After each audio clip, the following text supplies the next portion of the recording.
Kayo ang nagdemanda. Ikaw, Bea, ang nagsampa ng kasong libelo laban sa akin, kay OG Diaz at sa aming mga kasama.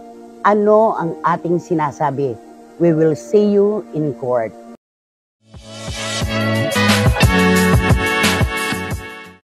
Nagbigay ng reaksyon ang veteranang kolumnista na si Christy Fermin matapos magsampa ng kasong libelo ang aktres na si Bea Alonzo laban sa kanilang dalawa ni OG Diaz at mga kasamahan nito sa kanilang online programs. Ngayong araw ng Biyernes, May 3, 2024, naglabas ng kanyang tugon si Christy Fermin kaugnay sa reklamong isinampa ng aktres sa pamamagitan ng kanyang programang Christy Fermin. Wala pa raw siyang maibibigay na detalye sapagkat wala pa siyang hawak na impormasyon ng nilalaman ng sinumpaang salaysay ng aktres. Karapatan raw ng sinuman ang magsampa ng kaso laban kaninuman, lalo na raw sa kanilang trabaho bilang mamamahayag. Ang libelo raw o cyberbullying na tinatawag ay kakambal ng kanilang propesyon. Ikinumpara niya ito sa dila at ngipin na magkasama at hindi maaaring paghiwalayin. Napakalayo pa raw ng tatakbuhin ng kaso, pagpapalitan pa sila ng mga sinumpaang salaysay at ang prosekusyon na ang magdidikta at magdedesisyon kung sino ang nasa tama.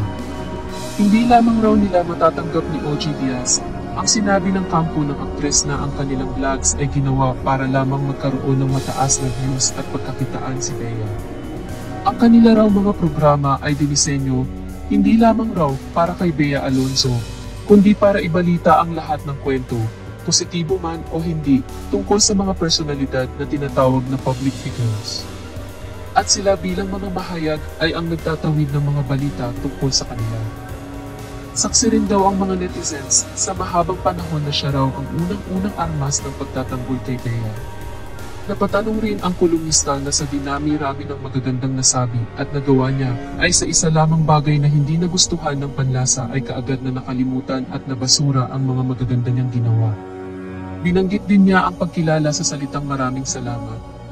Na bago raw magreklamo ay sana mabigyan ng pagpapahalaga ang mga taong tunay na nagmalasakit at nagmahal. Dapat raw ay intindihin ang kanilang propesyon na tagatawid at tagalatag ng balita na hindi ang nais lamang marinig ng isang personalidad ang kanilang sasabihin.